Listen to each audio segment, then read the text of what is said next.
Chapter 13. Days went by, and weeks. Jonas learned, through the memories, the names of colors, and now he began to see them all, in his ordinary life, though he knew it was ordinary no longer, and would never be again. But they didn't last.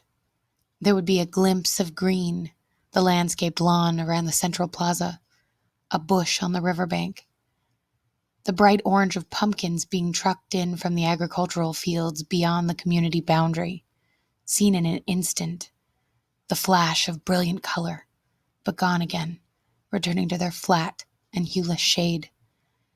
The giver told him it would be a very long time before he had the colors to keep. "But I want them," Jonah said angrily. "It isn't fair that nothing has color." "Not fair?" The giver looked at Jonas curiously. "Explain what you mean." "Well," Jonas had to stop and think it through. "If everything's the same, then there aren't any choices. I want to wake up in the morning and decide things.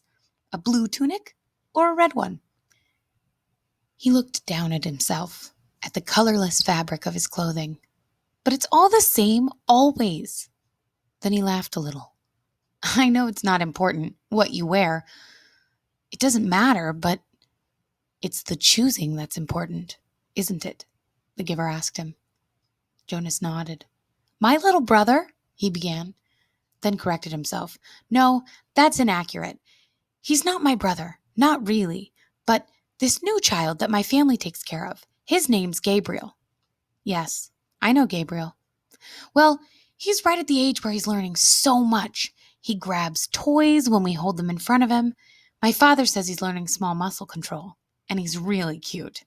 The giver nodded. "But now that I can see colors, at least sometimes, I was just thinking, what if we could hold up things that were bright red or bright yellow and he could choose instead of sameness?" "He might make a wrong choice." "Oh." Jonas was silent for a minute. "Oh, I see what you mean. It wouldn't matter for a new child's toy, but later it does matter, doesn't it? We don't dare let people make choices of their own." "Not safe?" the giver suggested. "Definitely not safe," Jonas said with certainty. "What if they were allowed to choose their own mate, and they chose wrong? Or what if," he went on, almost laughing at the absurdity, "they chose their own jobs?" "Frightening, isn't it?" the giver said. Jonas chuckled. "Very frightening. I can't even imagine it. We really have to protect people from wrong choices." "It's safer." "Yes," Jonas agreed, "much safer." But when the conversation turned to other things, Jonas was left still, with a feeling of frustration that he didn't understand. He found that he was often angry now, irrationally angry at his groupmates, that they were satisfied with their lives which had none of the vibrance his own was taking on. And he was angry at himself, that he could not change that for them. He tried, without asking permission from the giver, because he feared, or knew, that it would be denied. He tried to give his new awareness to his friends. "Asher," Jonas said one morning, "look at those flowers very carefully." They were standing beside a bed of geraniums planted near the Hall of Open Records. He put his hands on Asher's shoulders and concentrated on the red of the petals, trying to hold it as long as he could, and trying at the same time to transmit the awareness of red to his friend. "What's the matter?" Jonas asked uneasily. "Is something wrong?" He moved away from Jonas's hands. It was extremely rude for one citizen to touch another outside of family units. "No, nothing. I thought for a minute that they were wilting, and we should let the gardening crew know they needed more watering." Jonas sighed and turned away. One evening, he came home from his training weighted with new knowledge. The giver had chosen a startling and disturbing memory that day. Under the touch of his hands, Jonas had found himself suddenly in a place that was completely alien, hot and windswept, under a vast blue sky. There were tufts of sparse grass, a few bushes and rocks, and nearby He could see an area of thicker vegetation, broad, low trees outlined against the sky. He could hear noises, the sharp crack of weapons. He perceived the word guns, and then shouts, and an immense crashing thud as something fell, tearing branches from the trees. He heard voices calling to one another. Peering from the place where he stood hidden behind some shrubbery, he was reminded of what the giver had told him, that there had been a time when flesh had different colors. 2 of these men had dark brown skin. The others were light. Going closer, he watched them hack the tusks from a motionless elephant on the ground and haul them away, spattered with blood. He felt himself overwhelmed with a new perception of the color he knew as red. Then the men were gone, speeding toward the horizon in a vehicle that spit pebbles from its whirling tires. One hit his forehead and stung him there, but the memory continued, though Jonas ached now for it to end. Now he saw another elephant emerge from the place where it had stood hidden in the trees. Very slowly, it walked to the mutilated body and looked down. With its sinuous trunk, it stroked the huge corpse. Then it reached up, broke some leafy branches with a snap, and draped them over the mass of torn, thick flesh. Finally, it tilted its massive head, raised its trunk, and roared into the empty landscape. Jonas had never heard such a sound. It was a sound of rage and grief, and it seemed never to end. He could still hear it when he opened his eyes and lay anguished on the bed where he received the memories. It continued to roar into his consciousness as he pedaled slowly home. "Lily?" he asked that evening when his sister took her comfort object, the stuffed elephant, from the shelf. "Did you know that once there really were elephants? Live ones?" She glanced down at the ragged comfort object and grinned. "Right," she said skeptically. "Sure, Jonas." Jonas went and sat beside them while his father untied Lily's hair ribbons and combed her hair. He placed one hand on each of their shoulders. With all of his being, he tried to give each of them a piece of the memory. Not of the tortured cry of the elephant, but of the being of the elephant, of the towering, immense creature and the meticulous touch with which it had tended its friend at the end. But his father had continued to comb Lily's long hair, and Lily, impatient, had finally wiggled under her brother's touch. "Jonas," she said, "you're hurting me with your hand." "I apologize for hurting you, Lily," Jonas mumbled and took his hand away. "Accept your apology," Lily responded indifferently, stroking the lifeless elephant. "Giver," Jonas asked once as they prepared for the day's work, "don't you have a spouse? Aren't you allowed to apply for one?" Although he was exempted from the rules against rudeness, he was aware that this was a rude question, but the giver had encouraged all of his questions, not seeming to be embarrassed or offended by even the most personal. The giver chuckled. "No, there's no rule against it, and I did have a spouse. You're forgetting how old I am, Jonas. My former spouse lives now with the childless adults." Oh, of course. Jonas had forgotten the giver's obvious age. When adults of the community became older, their lives became different. They were no longer needed to create family units. Jonas's own parents, when he and Lily were grown, would go to live with the childless adults. "You'll be able to apply for a spouse, Jonas, if you want to. I'll warn you, though, that it will be difficult. Your living arrangements will have to be different from those of most family units, because the books are forbidden to citizens. You and I are the only ones with access to the books." Jonas glanced around at the astonishing array of volumes. From time to time now, he could see their colors. With their hours together, his and the giver's consumed by conversation and by the transmission of memories, Jonas had not yet opened any of the books, but he read the titles here and there, and he knew that they contained all of the knowledge of centuries, and that one day they would belong to him. "So if I have a spouse, and maybe children, I will have to hide the books from them?" The giver nodded. "I wasn't permitted to share the books with my spouse. That's correct. And there are other difficulties too. You remember the rule that says the new receiver can't talk about his training? Jonas nodded. Of course he remembered. It had turned out by far to be the most frustrating of the rules he was required to obey. When you become the official receiver, when you're finished here, you'll be given a whole new set of rules. Those are the rules that I obey, and it won't surprise you that I am forbidden to talk about my work to anyone except the new receiver. That's you, of course.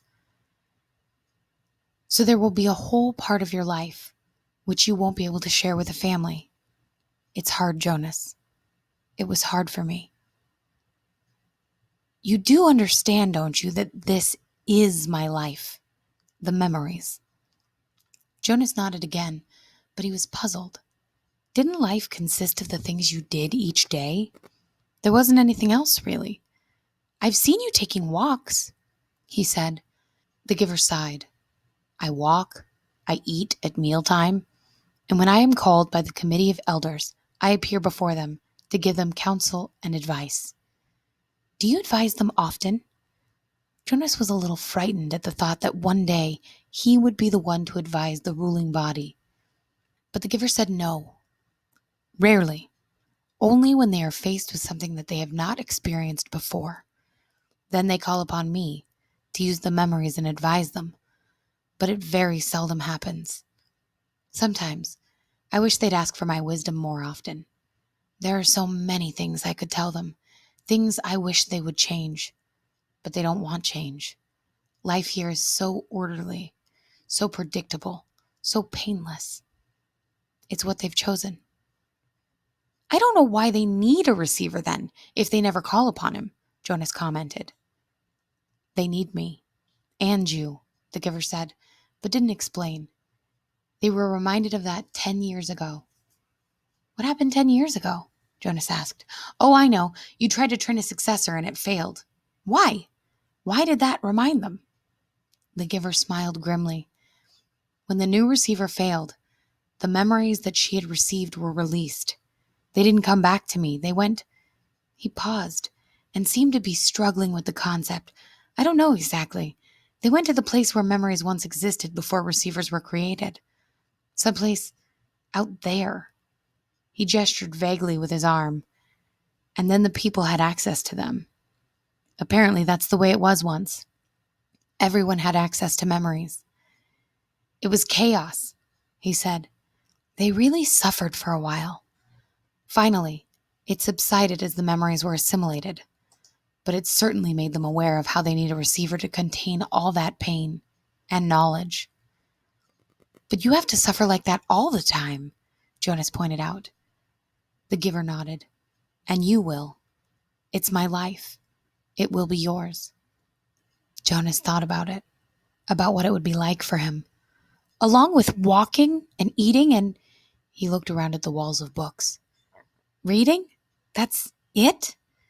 The giver shook his head. Those are simply the things that I do. My life is here. In this room? The giver shook his head. He put his hands to his own face, to his chest. No, here, in my being, where the memories are. My instructors in science and technology have taught us about how the brain works, Jonas told him eagerly. It's full of electrical impulses. It's like a computer. If you stimulate one part of the brain with an electrode, He stopped talking. He could see an odd look on the giver's face. They know nothing, the giver said bitterly. Jonas was shocked. Since the first day in the annex room, they had together disregarded the rules about rudeness, and Jonas felt comfortable with that now. But this was different, and far beyond rude. This was a terrible accusation.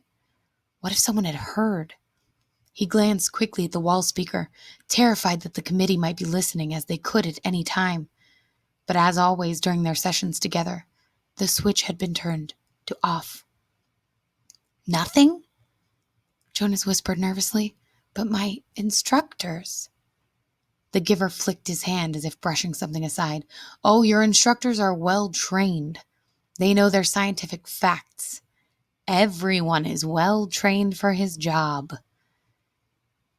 It's just that without the memories, it's all meaningless. They gave that burden to me and to the previous receiver and the one before him. And back and back and back, Jonah said, knowing the phrase that always came. The giver smiled, though his smile was oddly harsh. That's right. And next, it will be you. A great honor. Yes, sir. They told me that at the ceremony. The very highest honor. Some afternoons, the giver sent him away without training. Jonas knew, on days when he arrived to find the giver hunched over, rocking his body slightly back and forth, his face pale, that he would be sent away. Go, the giver would tell him tensely.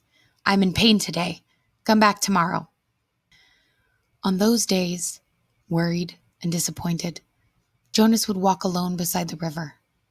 The paths were empty of people, except for the few delivery crews and landscape workers here and there. Small children were all at the child care center after school, and the older ones busy with volunteer hours or training. By himself, he tested his own developing memory. He watched the landscape for glimpses of the green that he knew was embedded in the shrubbery. When it came flickering into his consciousness, he focused on it, keeping it there, darkening it, holding it in his vision as long as possible until his head hurt and he let it fade away. He stared at the flat, colorless sky, bringing blue from it, and remembered sunshine until finally, for an instant, he could feel warmth. He stood at the foot of the bridge that spanned the river, the bridge that citizens were allowed to cross only on official business. Jonas had crossed it on school trips, visiting the outlying communities, and he knew that the land beyond the bridge was much the same, flat and well-ordered, with fields for agriculture. The other communities he had seen on visits were essentially the same as his own. The only differences were slightly altered styles of dwellings, slightly different schedules in the schools. He wondered what lay in the far distance where he had never gone. The land didn't end beyond those nearby communities. Were there hills elsewhere? Were there vast wind-torn areas like the place he had seen in the memory? The place where the elephant died? Giver, he asked one afternoon following a day when he had been sent away, what causes you pain? When the giver was silent, Jonas continued. The chief elder told me at the beginning that the receiving of memory causes terrible pain, and you described for me that the failure of the last new receiver released painful memories to the community. But I haven't suffered, Giver, not really. Jonas smiled. Oh, I remember the sunburn you gave me on my very first day, but that wasn't so terrible. What is it that makes you suffer so much? If you gave some of it to me, maybe your pain would be less. The giver nodded. Lie down, he said. It's time, I suppose. I can't shield you forever. You'll have to take it all on eventually. Let me think, he went on when Jonas was on the bed, waiting, a little fearful. All right, the giver said for a moment. I've decided. We'll start with something familiar. Let's go once again to a hill and a sled. He placed his hands on Jonas's back.